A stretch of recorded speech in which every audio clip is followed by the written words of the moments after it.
We're live now. We'll let some people join in.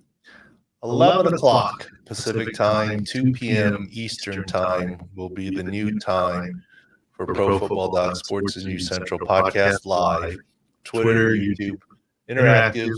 Taylor will field questions and ask me. Make sure we get everything covered that you want covered. All right? And let some people join in. Hopefully you like this format.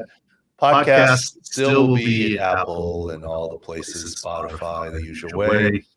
But remember, we're recording or playing live at 11 a.m. Pacific time, so we don't have a lot of the information. But this way it's live and coming to you. And Doug and others are here, and Taylor's monitoring. If we have any breaking news, they will just shout it in, and we'll do it. There's no reason not to. You're very informal. All right, so let's get going. Where do you want to start today, Taylor? All right, Doc, before we jump into the rundown, like you said, let's get people jumping in here. Let's talk about, so Raiders had a big loss this week. I'm a Raiders fan, so I guess it's big, but the normal loss probably everybody else. What were your thoughts on the comments that Antonio Pierce had after the game? His decision, he said players are making decisions, so he's going to make some now. What do you think when you hear Coach say something like that?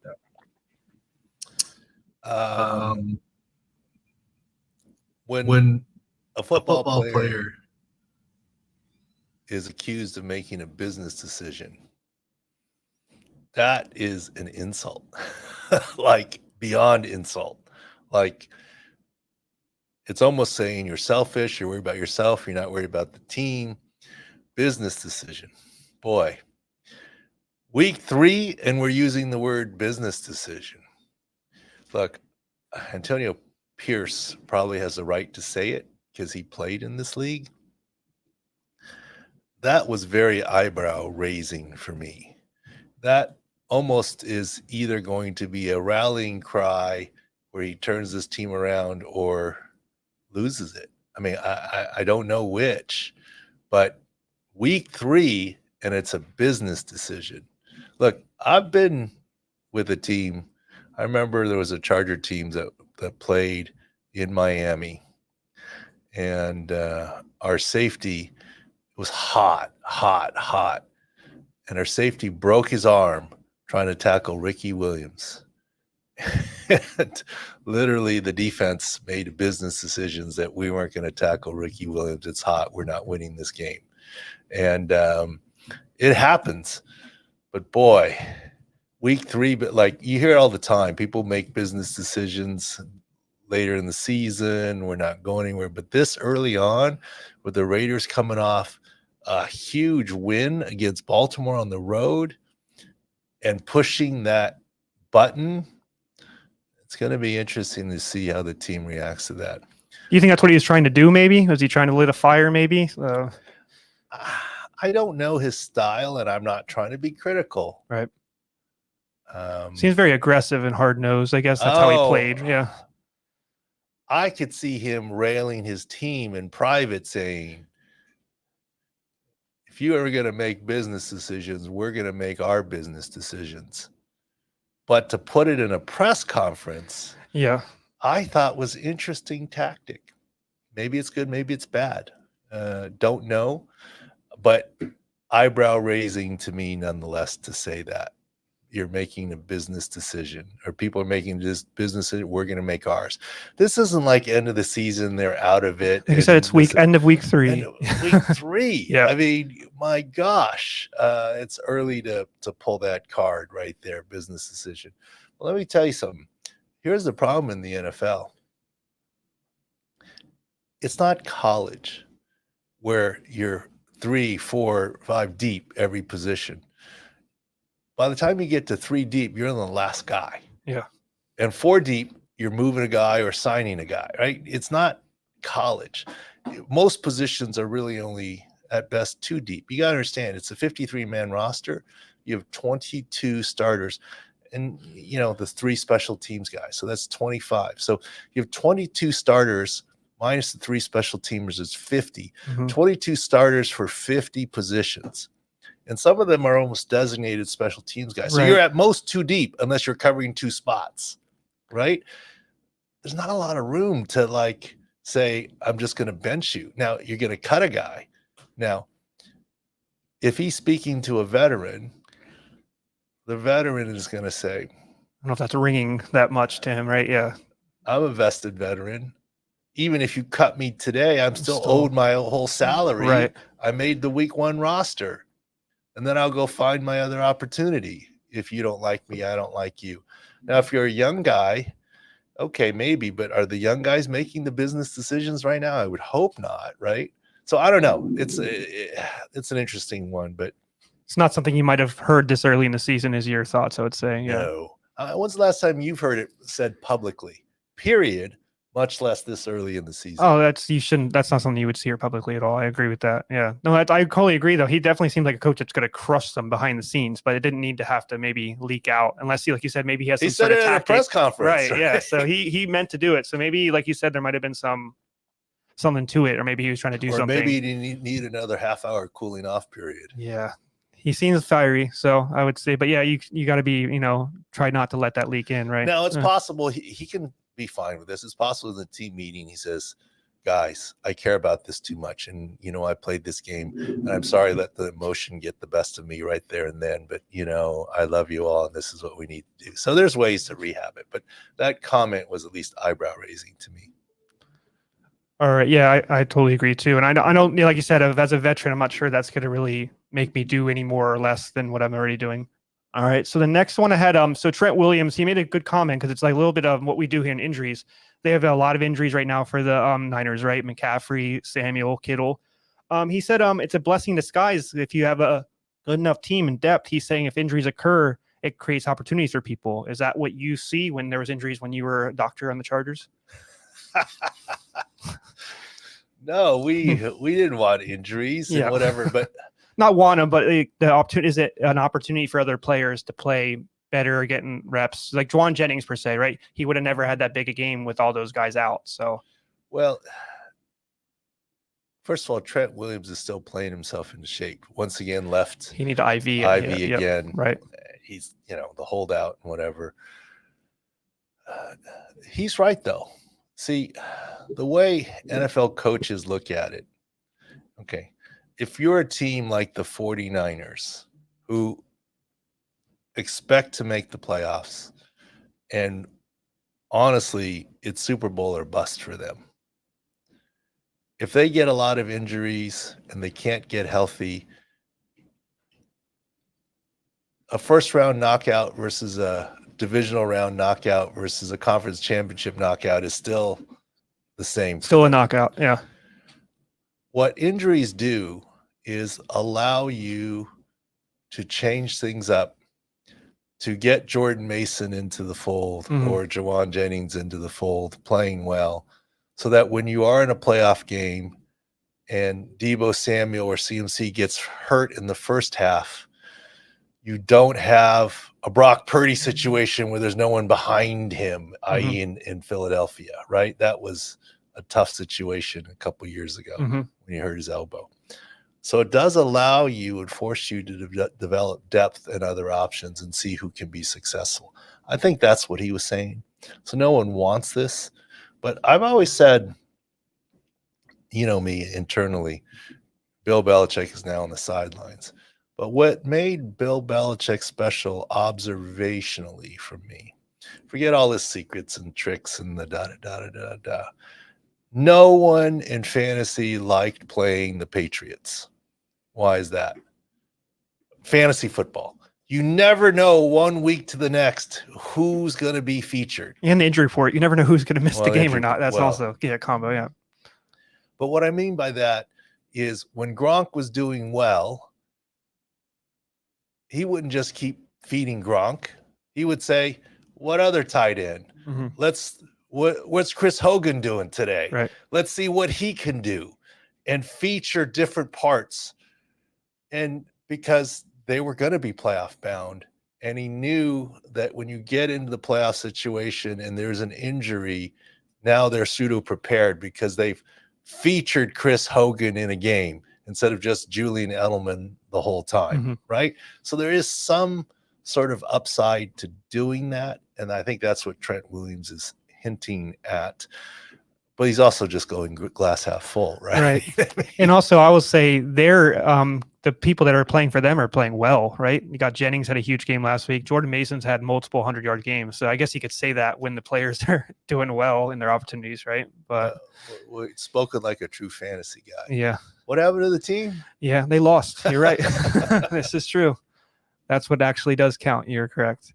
All right, so let's do want to jump a little bit into a rundown, but the key one I want you to talk a little bit about in depth is our beloved Los Angeles Chargers, our San Diego used to be. Big injury was Justin Herbert. Came into the game with an issue. What are your thoughts going forward? And we'll go to the other Los Angeles Charger injuries after. Well, let's talk Justin Herbert and the Chargers. Good news, bad news. The good news is I don't think Justin Herbert made this any worse, but it's still a high ankle sprain.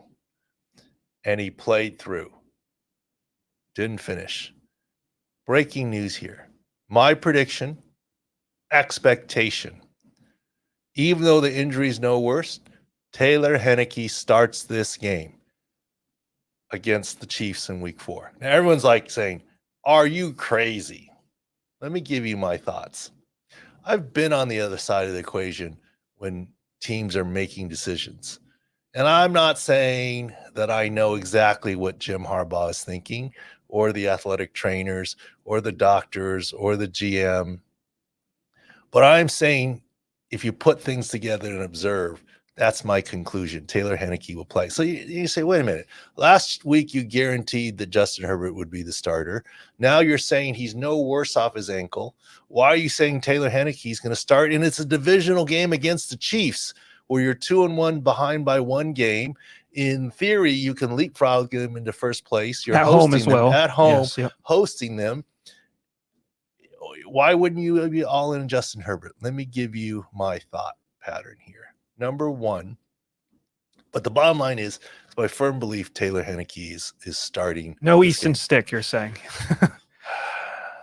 People love Easton Stick personally, but I don't know. Your friend Philip Rivers. Yeah. Philip Rivers loves Easton Stick. Yes. When Easton Stick got to start last year, he texted me like, "I can't wait to see what he's going to do." Yeah, for sure. Yeah, I mean, but he's not Harbaugh's guy.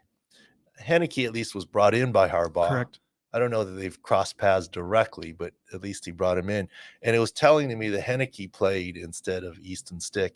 I think they're going to Heinicke will have been there for a month now, and he's going to get a full week of practice, and he's the starter this week. And what's that going to do to the line? I mean, you guys figure that out. But here's why. There's a saying in there, fool me once, shame on me. Fool me twice. No, fool me once, shame on you. There you go. Fool me twice, shame on me. I'm not suggesting Justin Herbert fooled anybody, okay? But he was DNP, LP, DNP. Iffy to play. And I said, no, he's going to play because it's Justin Herbert. Asked him to hand the ball off and whatever. He didn't finish the game. It wasn't a significant re-injury. It just flared up on him. Mm-hmm. So are you going to go through another week of really not practicing and go through another week of, okay, maybe he doesn't finish the game? No, I don't think you do that. Number 2, Taylor Heinicke with a week of practice. Jim Harbaugh, like, I haven't talked to Jim this week. I mean, talked to him in the off season. We talked about how I know Jim Harbaugh, and we've had the podcast before and some fun stories. Mm-hmm. I love the fact that he goes in the ice tub with his clothes on, whatever. Joey Bosa. He's a character. Yeah. Look, I don't know if they saw, but I call on someone from Barstool, you know, one of the guys, PFT commentator, Barstool Sports, somebody. Big Cat, any of them. Big Cat, any of them. Can we have a top 10 Jim Harbaugh quotes and anecdotes for his LA Charger career so far? What was the Moses one he had? He says, like Moses, I'm going to lean on my staff. Like, that's great. Like Moses, I lean on my staff. Yeah. I mean, forget the khakis beyond that, but like it jumping in, his sayings, they're awesome. We need a Jim Harbaugh top 10 for his time with the Chargers, the LA Chargers. I almost said San Diego. I did it earlier. I confused everybody. So anyways, Harbaugh, I think, would rather go with a healthy, mobile Taylor Heineke than a banged up Justin Herbert. Not that he doesn't like Justin Herbert. I mean, he's a run first guy anyways. So that's I the was second alluding to thing. this that Steelers game. You could argue that little injury situation with Herbert contributed to the loss, right? It was kind of a close game, and then when they threw Heineken, he was kind of like flustered because he was just thrown in. Well, right? they're So gonna they don't want that to happen again, like you're saying. They're just gonna start Taylor Heineke. Yeah, That's and why avoid they got that whole him. situation. Yeah. And then the kicker, of course, is the Chargers have a bye week 5. So this is a chance to get Justin Herbert healthy for the rest of the season, week 6. Going back to Trent Williams' comments, NFL teams are mostly viewed. It used to be really easy when it was 16 games. Now the math's weird with 17 games. Right. In quarters. What do they say? Win every game at home, split games on the road. Right. You're 12-4. You'll be fine. Yep. You'll be fine. Yep. Win the division first. These are things they say. They look at 3-1, 3-1, 3-1. 4. Yep. Yep. Okay, now it's before, 17 yeah, games, like so send a math it's a off. little But bit yeah, off. yeah. But that's how teams felt. Mm-hmm. Look, and what Trent Williams is saying, I'm not trying to go backwards, but weren't the Eagles 10-1 and then all of a sudden hit the skids late? They had that turnover differential you that was would huge. rather be 4-0 going into the playoffs than a better record but 2-2 going in. You want to be hot and have things figured out when you're going in. Yeah. Yes. I understand. And so that's where Trent Williams has something right there. As long as the 49ers make the playoffs, if they go 4-0 in December/January, he's fine with the 1-2 start right now. They're fine with the 1-2. They're Okay. fine with a 1-3 start, Okay. right? I mean, that's kind of where you need to get to. So playing the short game, not missing, only playing part of a game for Justin Herbert, playing the long game, getting healthy. The stars are aligned. Taylor Heineke is the starter week 4 against the Chiefs. I get it. It's division rival. Book it. You always book it. You got to book it. You got to say to book it. Book it. We'll see. Right. Old take, freezing cold takes. Old Call takes them out, Adam, everything. Yes. Everybody we'll clip the video too for everybody. Yes. Let's see. But yeah, that's one. I do want to interrupt. We have a couple of Charge injuries. I want to interrupt because there's a lot of questions on tonight's game, specifically T. Higgins hamstring. Let's finish with the Chargers. Okay, you want to say and the final reason, Rashawn Slater's likely going to miss some time. The left tackle. Yep. Another first-round pick. Justin Herbert was one. Joe Alt, another first-round pick. Well, maybe ankle injury. Joey Bosa. 4 first-round picks for the Chargers that left the game against Steelers. Rashawn Slater likely out again. Does that help your Heineke situation, by the way? Yes. Joe Alt, to be determined. Limping it around with the ankle in the locker room, they said. Yeah. I mean, do you want a hobbled Justin Herbert behind that? Or a mobile Taylor Heineke behind that and healthy? Another reason why Taylor Heineke is the starter. Did you mention the Herbert comment too, that like the second he said he was limping, he was going to take him out? So if he's limping again, like you said, he's probably going to be, then he's going to be tight hook. You might as well. Yeah. So all the stars are aligned. So yes, I get it. Immediately after the game, I said, look, Justin Herbert's injury is no worse, and he's set up to be able to play again this week.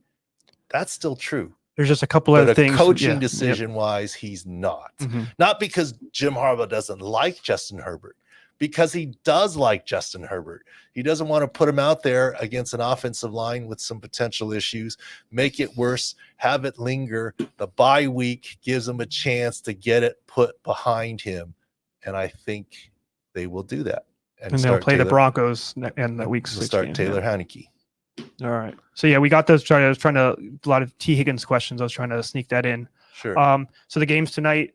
Do you think he's going to be? I got a specific question. Do you think he's going to be a decoy tonight with that hamstring, or do you think he's effective enough that him and Chase can be dynamic together Monday night?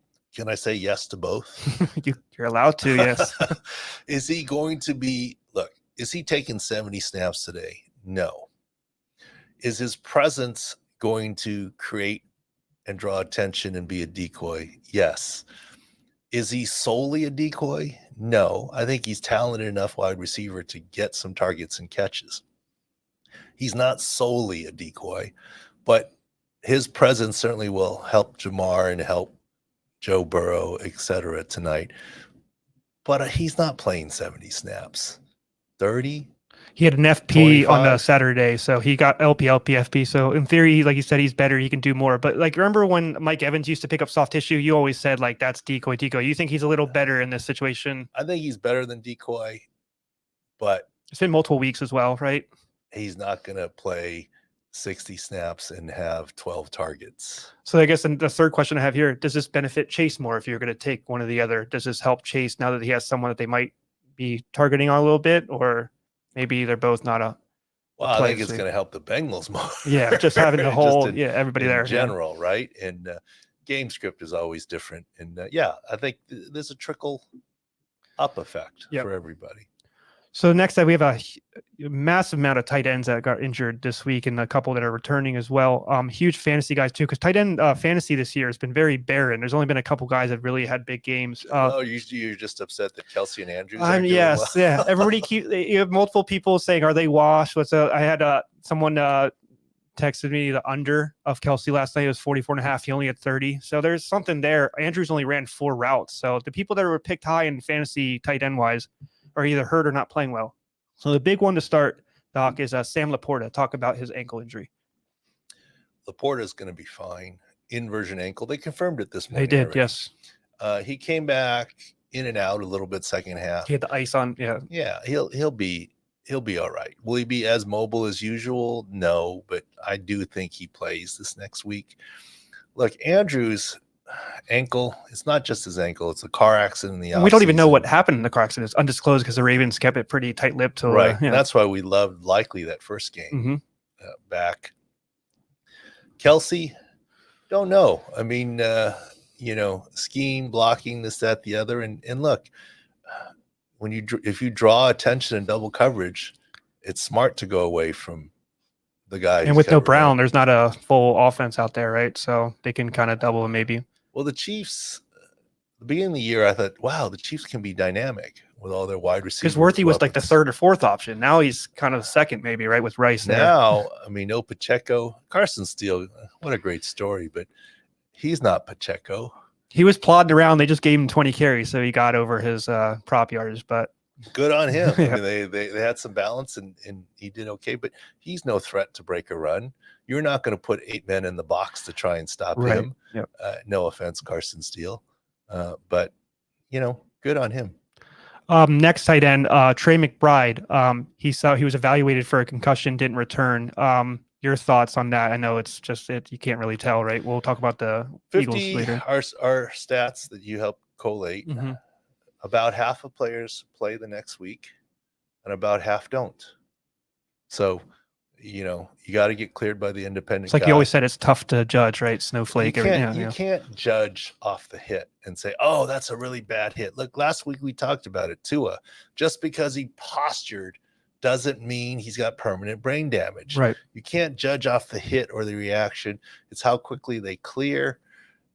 Who knows, right? I mean, of course, you got to see FP this week. If you don't see an FP, he's not going to get cleared. You got to see an FP sometime this week. That was like the Lions linebacker. Remember, he had an LP on Friday, and you were expecting him not to play because he wasn't. It's hard to get that FP on the Saturday. Well, it's hard, especially when you're flying to Arizona. Correct. Yes, absolutely. Next one, Evan Ingram. He picked up a hamstring last week in warmups. They're playing tonight. We would expect him to miss this week if he's already been ruled out. And then for the next week, this week, do you think he can return, or is it 2 weeks is still kind of close still? I think he's still out. I mean, I don't think he was even close this week because you think it's because he was ruled out last week. But the warm-ups. It was in warm-ups. And this is like still ground zero. He's not even at one week yet. Yes, exactly. Well, barely. I guess it's Monday game, so he's at 1 week. It's like the T. Higgins. Remember what happened in practice, and now this is like the third week where he's actually, or second. So next one, David Njoku. Do you think this is a first chance? He's missed the last 2 weeks with his, we determined a high ankle on that.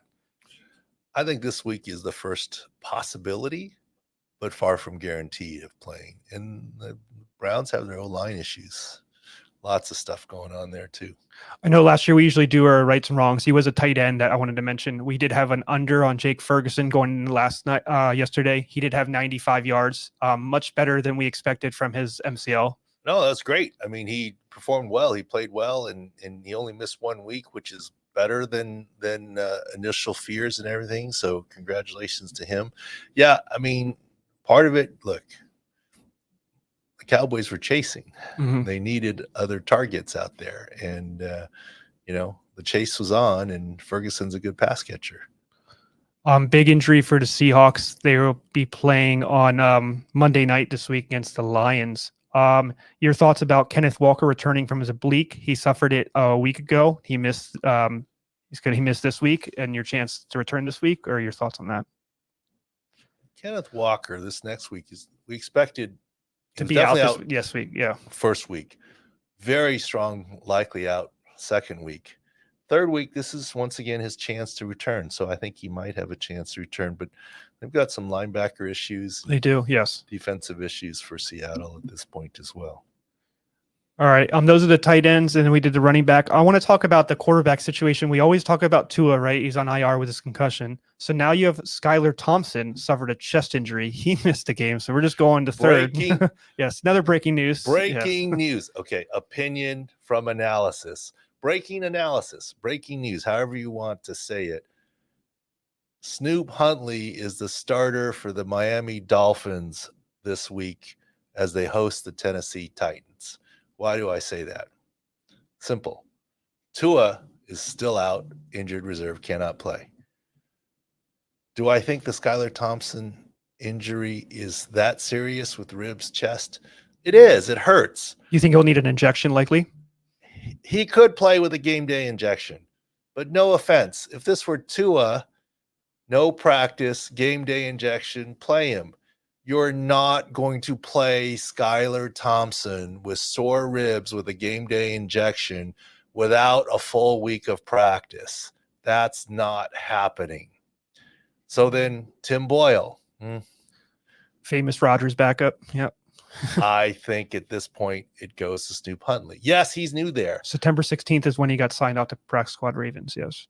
It's, when you're just dealing with athleticism and a run game, and Miami certainly has a very strong run game.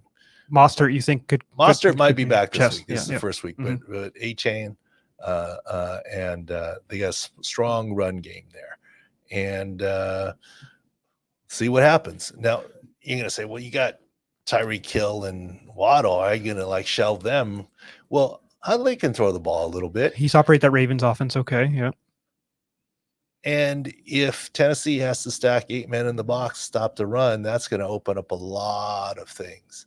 And they didn't really plan well for Malik Willis, and that's kind of the play style that Huntley has. So if they can stop Willis, maybe they'll have trouble with Huntley. Well, we'll see what happens. Yep. And another freezing cold takes. Record this. Two breaking news, clip it all. Yes. Taylor Heineke and Snoop Huntley starters in week 4. That's, what the injuries and stuff say and sort of dictate. So we have a lot of videos on this person starting week 4. Just don't, we already broken news, but talk of your thoughts. People are asking about Jordan Love on the comments. Well, there's a lot of times that we're wrong, right? Because it's just video and we're not calling them. But this is one where we've been pretty clairvoyant from the get-go. The knee pop yep. Wasn't anything significant. It wasn't season ending. Packers fans, like my boy Doug here, were in mourning. Their season was over. And I was like, no, I think he can avoid IR. And we said on this podcast, there's a 5% chance he could play in the 4th game, which has been week 5. Right. You would keep him alive off IR. But I said, we actually think you're targeting the Minnesota Vikings. And they've been listing him questionable, messing around too, that you thought was funny, but yeah. And last week, we're like, he's not playing against the Titans. But that also makes this week basically a lock. Jordan Love is the starting quarterback for the Green Bay Packers against the Minnesota Vikings. At home. He'll wear a lead leg brace, be rocket, and be okay mobile. Okay. Okay mobile. You don't need to change the offense too much with him back. No, I think they're going to be thrilled to have him back. In some ways, like Trent Williams said, better off for it to explore what other people can do. And who would have thought, first of all, longer odds that Jordan Love returns in week 4 from the injury date, or the Packers were undefeated in his absence. Packers undefeated with the longer odds for sure. Yep. Even though returning week 4 would have gotten you some long odds. Oh yeah. Packers undefeated. It was dire. Willis just joined the team. They didn't know what was going to happen. They got 2 wins out of it. Yeah, so they're in a good situation. Malik Willis is the only undefeated quarterback in Green Bay Packers history and lore. There you go.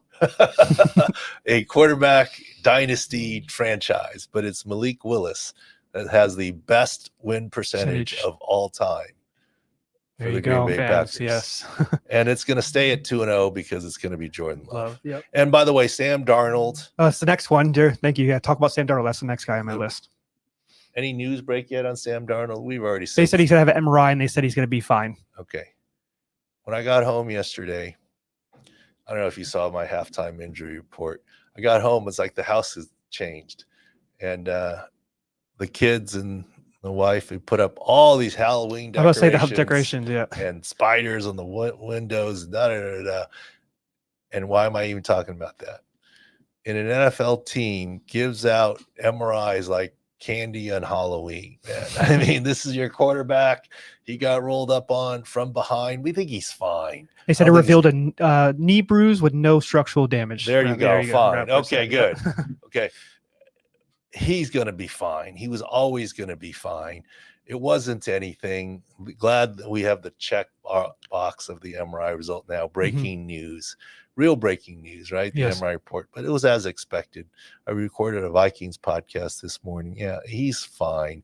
The video didn't show anything. Like way more people get MRIs than we in the public even know about. I mean, you give out MRIs like candy on Halloween the day after. If a player says he hurts and it hurts, you're just going to take him in and check it out, right? Get an MRI. It's not a big deal. It doesn't really mean much.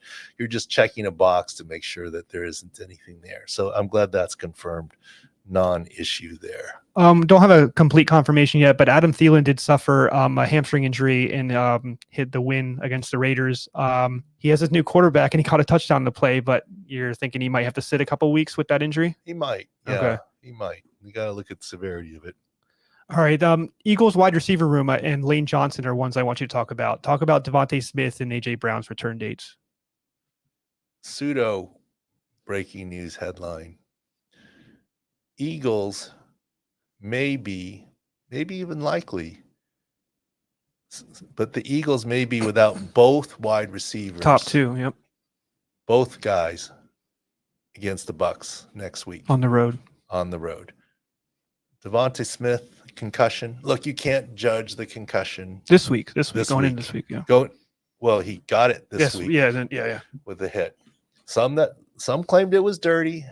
I mean, CJ Gardner-Johnson said it was the dirtiest hit he's ever been a part of on the field, he said. I had a great conversation. I don't think Steve will mind. I know he's a friend of the show. He talks about us on his podcast. So you can talk about him a little. I had a conversation with Steve Fezzik. He goes, that was a vicious hit on Devontae Smith. Thought he was dead. And I said, yeah. He goes, yeah, the NFL needs to prevent that. I said, well, that's true. But I'm not defending the hit per se, but what do you want the defender to do?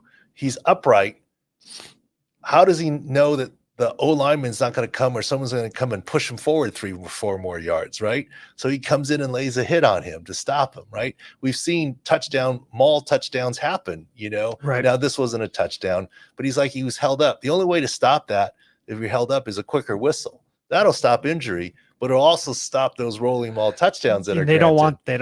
Yeah. So, it's tough, yeah. So it's a tough thing there. But the interesting thing is, just to note, everyone can note this. Some people I saw said it was a fumble. Can't be a fumble. The millisecond your head pops off, your helmet pops off, the play's dead. So he fumbled after his helmet popped off. Mm-hmm. Doesn't matter. It would never be a fumble. Would be overturned on review. One situation. He's 50-50 at best to play, and I don't believe AJ Brown plays this week with his hamstring injury. First of all, this is only the third. That was one that happened in practice too, right before late practice. But also, guess what? The Eagles have a bye, so once again, get that right and healthy. AJ Brown and come back. All right, we had a comment just to talk about the Patriots injuries. We can talk about their O-line. I know there's a lot. There's on defense though. The Juwan Bentley is a big injury, right, with the pec he's out for the season. That's their run stopper. But on the offensive line, left tackle missed last week.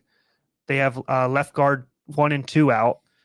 And then the center is 1A, 1B is out as well. Those are pretty big issues for the Patriots, and those probably won't change for the next couple of weeks, right? The only thing about the Patriots is they started the season among the more injured teams, and you can argue they've outplayed that. Yes. Look, are they any better? No. If anything, they're a little bit worse. But as in the famous words of Trent Williams, injuries, there's an upside, which is the backups have now gotten some seasoning. But like you said, once you go into 3, though, right? Once you're going to 3, maybe it's not as upside, because that's what I feel like the Patriots are right now, right? Like, I don't know. It's tough, right? It's hard. Last week's injury bowl was Rams and 49ers. Right. This week's injury bowl is Patriots and 49ers. Yes. No, I agree. Yeah. Patriots will continue to be that, Niners will, right? For the next couple weeks. Yes. All right. Next one I want to talk about is the Browns situation. So on offensive line, Jedrick Wills has been dealing with recovering from his knee injury from last year. He hasn't played at all this year. He played last week. Now he's having an MRI again on his knee, like candy, I guess, but that might be an issue. Last week. Yeah. Yesterday. Yes. Yesterday he suffered another knee injury, and he's getting an MRI. Right guard Wyatt Teller is going to be out multiple weeks with an MCL injury, just released this morning. And then Jack Conklin, also coming back from a knee injury, has a hamstring now and missed last week. Jack Conklin hasn't played all season. He has not. No, they have DeJuan Jones, he's a decent right tackle. Yeah. The Wills just got back, and who knows, now maybe out, and losing Wyatt Teller's big. He's a huge run protection guy. So I know they don't have Chubb. They're not running the ball anyways, but that hurts. Yeah. Yeah. I mean, Cleveland was very injured last season, and the staff did a great job, and it's Joe leaking Flacco came in. Yeah. And that was the second season that they're really banged up, and so that's a tough one for them. The last guy in this rundown, Doc, is just from a Browns team. Myles Garrett. He's dealing with a soft tissue muscle injury, calf, and then he has the injuries to both feet. He's talked about. I saw Mary Cabot, the Browns beat reporter, said he had surgeries on both feet when he was a child. So I don't know what those surgeries were, but he's dealing with, like you said, not a good foot to stand on, and now the calf injury from a pass rusher. Yeah, I'll have to figure out what injuries he had as a child. I don't know. I mean, there's all sorts of childhood things that, from varieties of, I'm not sure that he had a club foot, but club foot stuff to Achilles lengthening procedures for tightness to there's all sorts of young kid type injuries and things that are bilateral. I don't know what the history is. If we find out, we'll be able to get a better opinion. But an edge rusher with a soft tissue calf injury, ankle / both feet, I mean, don't have a good leg to stand on. You can't flip him to the other side for the healthy outside foot to get around the edge. We'll see. I haven't looked at game film yet, looking at a reminder of how he played and how effective he was. Mm-hmm. I will say Brian Burns, who came in with a groin, who they played against, he didn't play all snaps, but he seemed okay. Yeah. He seemed effective. He had a strip sack fumble. Yeah. So that was, he was helpful. All right, Doc, just to wrap it up, go to Six Score, get all the analysis. There's going to be much more stuff leaking out throughout the day today. Sick picks as well. Did you have a Beast of the Week? I didn't have a nomination this week. I didn't think about Beast of the Week. I guess I should do more podcast prep. I wanted to do Andy Dalton, but I'm a Raiders fan, so it makes me kind of hurt inside. But I mean, good for him, right? Well, think about this. We have an 0-2 team playing tonight, Jacksonville Jaguars. We have another one in the Washington Commanders playing tonight. We had, Doug, 6 0-2 teams play yesterday? And the Giants 0-2 won. Carolina 0-2 won. Denver 0-2 won. The Ravens 0-2 won. You said Carolina, right? Mm-hmm. Maybe it was just 5 yesterday. And the 5th. Oh, the Ravens. You said the Ravens already? The Ravens. Okay. Yeah. They were the 4th. Okay. The Rams. The Rams. The Rams 0-2 won. Yes. And the 6th team. Was it the Falcons? Tennessee Titans. The Falcons lost. Excuse me. Yeah. Tennessee Titans, the ones that we promoted all throughout social media. So the 6 teams were 0-2. The 0-2 teams, with their back against the wall, were 5-1 yesterday. So you're saying Jaguars winning outright? Yes, outright. Winning outright. So if you believe that stat, one of the 2 0-2 teams is winning tonight. So I'm not saying both of them are, but one of them you could do a little parlay of Commanders, Jaguars. That'd be pretty profitable. They're both underdogs too. So like you said, they're 0-2. That's where you can get some value in that. People don't respect them, right? So, but this ties into what Antonio Pierce said. I also give Antonio Pierce the beast of the week. That's a beast comment to say business decision in week 3. And you said, like, I think you alluded on podcast that Telesco's with him, right? So Telesco's willing to make the business decisions if he says so, right? They have a good, if he wants to make a statement. Let me tell you, I love Tom Telesco. I think people know I know him pretty well from, Charger days and whatever. Respect the heck out of Tom Telesco. Telesco and Antonio Pierce are a new pairing, and I'm sure they get along great. But the cadence and timing of press conferences, I don't think Tom Telesco and Antonio Pierce had a sit-down, full chat meeting other than a quick hello in the locker room yet. So it's not like they planned that out. Telesco and Pierce planned out that you're going to say this. Yeah. I think that's Pierce. And that's why I'll give him the beast of the week, because he has the street credentials to back it up. But I'm just saying, is eyebrow raising and a bold statement, and going forward there. So we'll see what happens there. One of our listeners said that the surgeries were to both of his heels as a kid. Heels. Mm-hmm. We can look more into that, but yeah, that's what one of our listeners gave us. Thank you. That's great. If there's a link or whatever, DM us or put it in the chat now. Or what kind of heel surgery? Is it Achilles tendon lengthening surgery? Is it a heel loose chip? Os injury, accessory bone type situation. That's what Sheldon Rankins had before. It said it limited him to start the career. Yeah. There's a number of things that we got. Do we get any other questions here? I mean, no, that's the last one. Yeah. We got all the questions. We got all the questions. Yep. All right. Someone's called Easton Stink. I saw that one. I didn't mention that, but yes. Is Puka Nakua going to come back to at least 90% this season? Well, you think it's going to be a longer than 4-week stay on IR? Will he come back to 90%? Yeah, I think he can late season, but he's not coming back right after IR. He went on IR after week 1, so he's out until week 6. I mean, if he came back week 8 or 9, that'd be pretty good. Like we said all along, Cooper Kupp is beating Puka Nakua back. They already said 5 to 7 when they first released his thing, so they're already pushing the timeline past to 4, like you said. Yeah. Yeah. So, yeah, it's unfortunate that the preseason PCL is leaked all the way well into the season at this point in time. It is something you mentioned on August 5th, though, so you did have worry for that. Yes. Well, I mean, we don't like to win things this way, but certainly at Sick Picks, that was one of the easy futures to take. Is under for receiving yards. Yep. I mean, I never want to say it's done before it's completely done, but how do you miss 6 games and hit an over? It's not. And it's always high because he's one of the top talents. I always thought it was too, because camp is very hard for you to find videos. Like, they keep that stuff under wraps. That was one that you did have a video on. Yeah, you guys gave it to me. Yeah, that was a very one. Beat reporters had video on that. That's what was really helpful. Otherwise, we're just throwing darts and guessing. Yeah, analyze everything. Yep. All right, so mark the tape. Taylor Heineke starts. Yep. Snoop Huntley starts. Eagles without both their receivers. Top wide receivers. Mm-hmm. Love versus Darnold. I think that one's happening. There you go. Notch one win.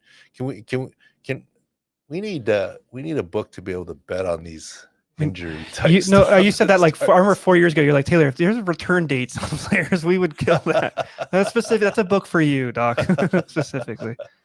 All right. Thanks for watching and listening. Hopefully this new format works out well. We're going to go like and subscribe, everything. Yep. 11 a.m. Pacific, 2 p.m. Eastern live taking all questions, and every week that's what we're going to do, and going to go from there, and then halftime injury chats tonight, and we're going to start a new thing. We started it on Sunday, pregame chats. Do we lock down the time? 9:30. It'll be half an hour before. Well, right? we'll do it before the game. Yep. We'll figure out. We'll go on X Live, Twitter Live, whatever. We'll even do it tonight for Monday Night Football ahead of the game when the inactives come out or take questions, etc. The halftimes have been popular. The pregame, I think, was popular. So whatever you guys want. I'll just have to remember, because now the new X, you have to hit the right button to allow questions and comments. And you have to be a premium guy, subscribe, I think. I have to remember Yeah. to do that, because I like the crowdsourcing where you guys kind of direct the conversation a little bit. So thanks, guys. Appreciate you. And thanks for listening. Subscribe, thumbs up, like, whatever the cool kids say to the podcast here. And every week we'll do this live, as well as halftime injury chats and pregame chats. Thanks for watching and listening.